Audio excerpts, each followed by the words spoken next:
Halo Sobat Laundry, apa kabar semuanya?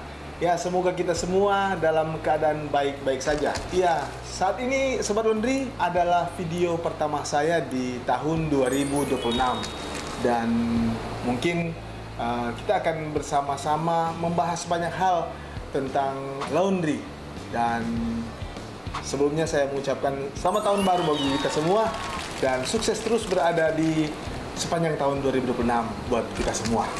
Oke Sobat Laundry, tetap ikuti video ini dan kita akan sharing bersama-sama dan kita akan mencari tahu tentang atau mengapa usaha laundry itu tutup atau pilot. Sangat buruk ya, tapi ya itulah yang terjadi. Kebanyakan di usaha-usaha itu ada yang pilot, ada yang maju, dan ada yang berkembang. Oke, terus nonton video ini. Ya, Sobat Laundry, saat ini di sepanjang tahun 2025 itu banyak laundry yang buka dan bukan sedikit juga yang tutup. Ya, ini kita akan menjadi pembahasan bersama-sama di video ini. Mengapa laundry itu sangat disayangkan bisa tutup? Ada beberapa hal yang menyebabkan usaha laundry itu tutup. Yang pertama, itu bisa saja karena owner itu hanya ikut-ikutan saja. Jadi ketika banyak usaha laundry, ya mereka lihat ramai, ya mereka buka. Nah, itu agak berdampak tidak baik kalau kita hanya ikut-ikutan saja. Jadi walaupun kita ikut-ikutan, tapi kita harus banyak mengerti dan banyak memahami tentang usaha yang kita akan jalani. Dan yang kedua, ada juga usaha karena paksaan orang tua, atau paksaan suami, atau paksaan istri. Jadi usaha itu harus ada suatu keputusan bersama di dalam keluarga, supaya ketika menjalaninya akan bersama-sama menikmati hasilnya, juga baik hasil baik maupun hasil buruk. Karena ketika ada satu yang tidak menerima, itu akan tutup juga usahanya.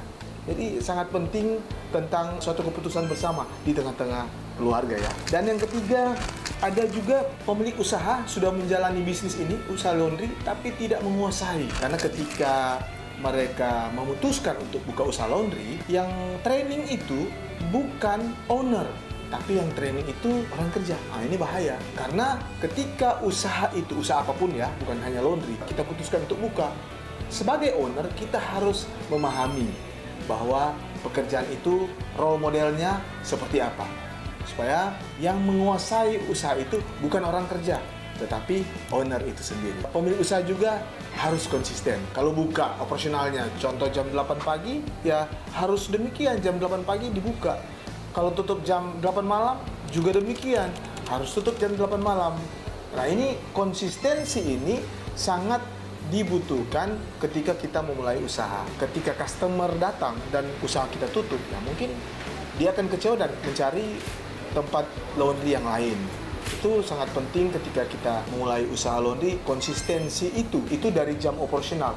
Juga yang lain ya, contoh parfum ya, karena di laundry, contoh deterjen yang kita gunakan, contoh layanan yang kita akan pakai, layanan kiloan, satuan, dan sebagainya. Itu juga harus konsisten. Jadi bukan hanya operasional, tetapi produksinya juga harus konsisten. Dan juga yang berikut, yang kelima, pemilik usaha itu harus fokus. Karena fokus menentukan maju mundurnya usaha laundry. Dan ketika kita tidak memutuskan untuk tidak fokus, jangan berharap kita mendapatkan lebih di usaha laundry. Oke, jadi usaha laundry bukan cuma hanya laundry juga, semuanya bergerak di semua bisnis harusnya. Tapi karena kita fokus di bisnis laundry kali ini saya bahas, jadi owner itu harus fokus di usaha laundry. Kalau ya mungkin hanya sampingan saja usaha laundry ini, ya itu akan hasilnya juga ya hanya sampingan juga. Tapi kalau kita fokus, hasilnya akan lebih baik lagi dari kita tidak fokus. Tapi bukan berarti tidak fokus itu mendingan nggak usah. Asal kita tahu pengelolaannya saja dan ada yang kita percayakan dan kontrolnya kita bagaimana, itu akan juga bisa maju. Dan yang keenam, pemilik usaha maunya langsung untung besar.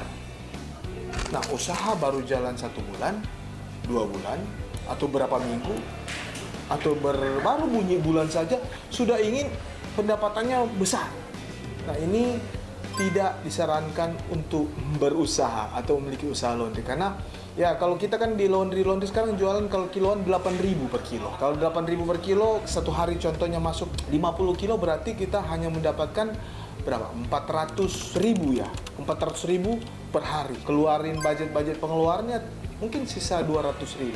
Kita kali sewa tempat atau bayar ini itu ya akhirnya tidak cukup. Nah, dari situ kita mulai down atau kita mulai putus asa, ya tidak sesuai harapan.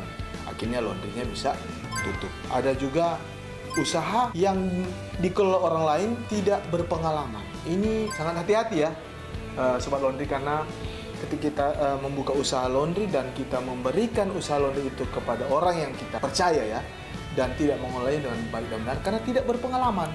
Nah, ini berbahaya karena usaha laundry atau usaha apapun itu yang kelolanya itu harus berpengalaman. Setidaknya sudah memiliki usaha laundry supaya dia bisa dan tahu tentang laundry itu bagaimana. Dan itu akan maju karena dia sudah pengalaman di dalam usaha laundry ini. Juga yang pasti kejujuran. Ya, kalau kejujuran kan kita bisa monitor di CCTV, dari hasil hitung-hitungannya, laba rugi dan sebagainya. Kita sebagai owner juga, makanya tadi poin yang ketiga tadi saya bilang ya, owner itu harus paham tentang laundry supaya mengerti dan tidak bisa dibodohi oleh karyawan atau penanggung jawab.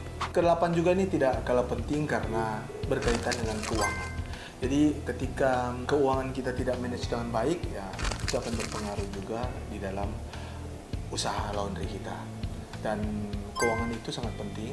Alangkah baiknya keuangan laundry dipisah dengan keuangan pribadi, karena agak berbahaya ketika kita akan membayar orang kerja atau kita akan menyimpan dana untuk sewa tempat, sedangkan dana tersebut kita sudah gunakan untuk pribadi kita. Contoh ya, ada pesanan-pesanan online atau makanan-makanan online dan lain sebagainya, itu juga kita ambil dari kas keuangan laundry, itu akan berpengaruh. Dan alangkah baiknya memang dipisahkan. Nanti owner juga bisa ada sistem gaji. Jadi sistem gaji owner, gaji karyawan, dan dari situ kita dapat keuntungan sedikit saja, kita boleh alokasikan untuk hal-hal lain, contoh maintenance atau penambahan cabang dan lain sebagainya. Dan juga yang kesembilan, ini hal juga penting, ini semua penting semua nih. Jadi ada pemilihan tempat yang strategis, itu sangat penting. Dan pengalaman saya waktu dulu saya buka pertama kali, karena lokasi rumah saya menurut saya itu strategis, saya memilih membuka usaha dari rumah.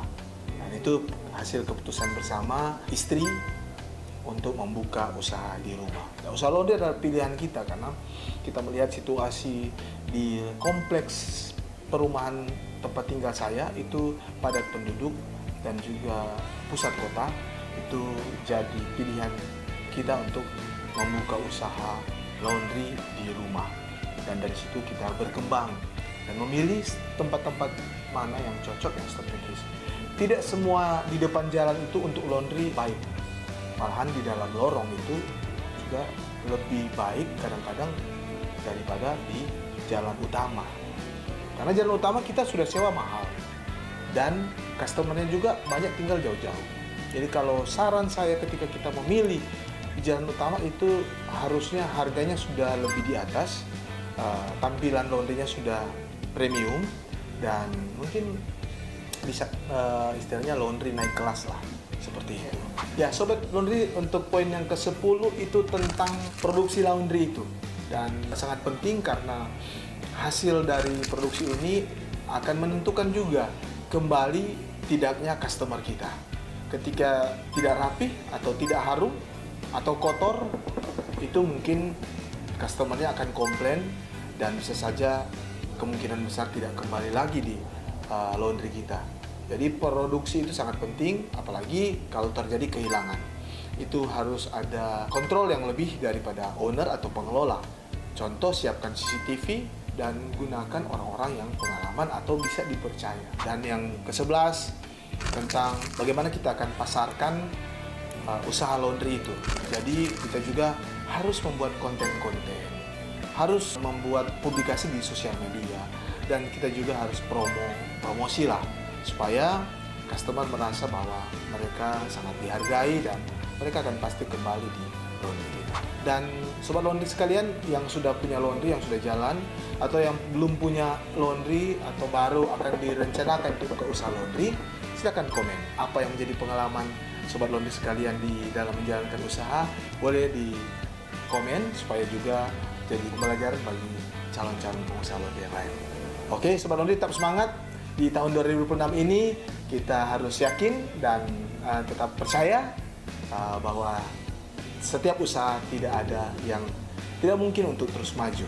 Demikian sobat laundry, semoga video ini bermanfaat. Jangan lupa like video ini, subscribe, dan share video ini. Oke sobat laundry, sampai ketemu di video selanjutnya. Bye, ciao.